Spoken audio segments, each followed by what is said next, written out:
everybody. So we've had a lot to say about pastors. Now we're talking about motivation. Pastor, why you do what you do? Meditate on that. Pastor, why you do what you do? Pastor William, why you do what you do? What is your motivation? Pastor, are you getting rich behind these folks? Y'all know better than that. Why do you do what you do? Well, Christ gives us an example of Scripture that will reveal the true motivation of the man behind the pulpit. And I'm going to tell you right now, if he's not doing it this way, you better run like a scarlet cat. Let's go to the book of John, everybody. Let's go to the book of John. Let's see if I wrote it. I did write it down in my notes. And so go to John chapter 21. And there's a conversation that Jesus Christ has with Peter. And we'll read the whole thing because you need to make a note of this. Put this in your notes. This is important. Amen. So in John chapter 21, we are going to begin with verse 15. And let me just read all of it, okay? Because this verse deals with the true motivation of the one that feeds the flock. Are y'all with me? It says this in verse 15. So when they had dined, Jesus said to Simon Peter, Simon, son of Jonah, lovest thou me more than these? Peter's response. He saith unto him, Yea, Lord, thou knowest that I love thee. He saith unto him, listen what Jesus says in response. He says, Peter, if you love me, let me say it again. If you love me, feed my lambs. If you love me, feed my lambs. Man. But he didn't stop right there. Let's read further. Verse 16. He said to him again the second time, Simon, son of Jonah, lovest thou me? Peter, do you love me? That's the second time. And the response, Yea, Lord, thou knowest that I love thee. Christ says to him. And he saith unto him, Feed my sheep. Are y'all with me? Peter's getting a little agitated. But the Lord already asked twice, now he's going to ask him a third time. And he asked the same question. And so it says in verse 17, he says unto him the third time, Simon, son of Jonah, lovest thou me? It goes on to say that Peter was grieved because he said unto him the third time, lovest thou me? And he said unto him, Lord, thou knowest all things. Thou knowest that I love thee. Right. Jesus said unto him, Feed my sheep. Listen. If your pastor love Jesus, he gonna feed you. If he don't, he won't. There's a lot of people in the pulpit that don't love you. He don't love you either. But Jesus says to Peter, if you love me, feed my sheep. This is what a true pastor, and I'm going to go ahead and use that term. This is what a true pastor will do. He's going to feed you. Right. Not only because he loves you, but because he loves Jesus Christ. Look at understand. See, a true pastor is not in the business to take advantage or to hurt you. A true pastor is going to tell you the truth, even with that look that might be on your face. Does everybody understand? Now, let me drop a bomb on you. So, when we go back to our text in Acts 20, and he says to these elders to feed the flock. Well,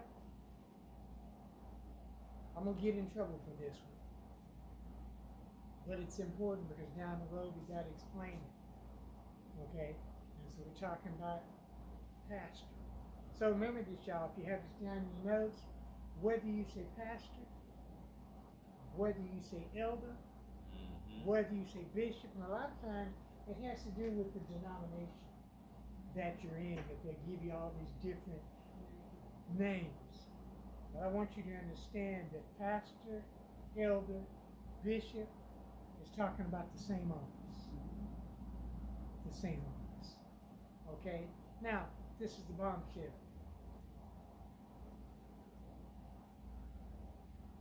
In Paul's writings, there were no female elders. Elders were males. Strictly males. In Paul's letters, there were no female bishops. None. They were all males. I can take one verse and prove that. One verse. It's so simple it makes your head spin. Find this verse, y'all. 1 Timothy chapter 3. And we're going to prove it right now. Just one verse. We don't have to run all over the Bible. Just one verse. Okay? 1 Timothy chapter 3.